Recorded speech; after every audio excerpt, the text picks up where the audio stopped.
ধরনের প্রশ্ন করবেন, আপনিও প্যাচ দিয়ে প্রশ্ন করতে পারবেন না।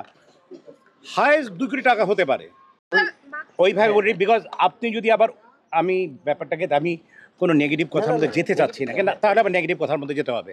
কারণ আপনি যদি 16 কোটি টাকা দিয়ে ছবি বানান, 16 কোটি টাকার ছবির মার্কেট বাংলাদেশ না। যে যতই চিল্লাক না কেন, আমি ব্যক্তিগতভাবে বলবো বাংলাদেশের যে মার্কেট, যে গন্ডি, সেটা 16 কোটি টাকার না, 10 কোটি টাকারও না, 5 কোটি টাকারও না, হায়েস্ট 2 কোটি টাকা হতে পারে। তার উপরে যখনই আপনি ছবি করতে যাবেন, আপনি সমস্যার মধ্যে পড়বেন। আমি বলেছি ছবির যে স্ট্যান্ডার্ডের কথা যেটা বলেছি, আমি সেটার কথা বলেছি, সেইটার মধ্যে যেতে হবে আমাদেরকে। তার চেয়ে আরও ভালো কিছু চিন্তা করতে হবে আমাদের। যুক্ত হইনি। আমি জাস্ট সামনে একটা ছবিতে কাজ করতে যাব, কুংফু নায়ক, কুংফু মার্শাল কিং, 1 তারিখে যাব আমি আউটডোরে। সো অন্য কোনো ওয়েব ফিল্ম থেকে আমাকে একজন, আমি নাম বলবো না, শুধু বলেছেন, কিন্তু যে কোনো কারণের জন্য হোক, আমি যেহেতু রায়হান রাফি সাহেবের একটি কাজ করেছিলাম, আমি তখন বলেছি যে আসলে আমাকে নিলে আমার মতো করে আমাকে এক্সপোজ করতে হবে। আদারওয়াইজ আমাকে নিয়ে কাজ করলেন না, শুধু ভাই আমাকে নিয়েন না। পরবর্তী সে ব্যাপারে আর কথা হয়নি। এবং আমরা যে নতুন সিনেমাটা হচ্ছে, মানে সেটা আসলে কুংফু একদম ফুল ফ্লেজড মার্শাল আর্টের উপর।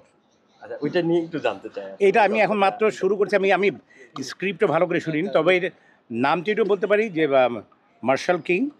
সো ওইটার মার্শাল কিং যেহেতু আল্লাহ তালার ওই ব্যাপারটি আমিই যাচ্ছি, আমার সাথে অন্যরা কাজ করবে, বা টোটাল এটা কারাতের উপর তৈরি করা হচ্ছে আর কি। আচ্ছা, দেখেন আজকে মিলাদ ছিল, একজনের মৃত্যুবার্ষিকীর, মানে আমরা মিলাদ করিয়েছি। সো আমরা নেগেটিভ কথার মধ্যে না যাই, তবে আমি শুধু এটুকু বলবো যে প্রত্যেকটি মানুষকেই, আপনি কিন্তু প্রত্যেকটা কথাই বলেন যে নেগেটিভ বিষয় না, যে আপনি মানে কথা কাট করে চলে যান।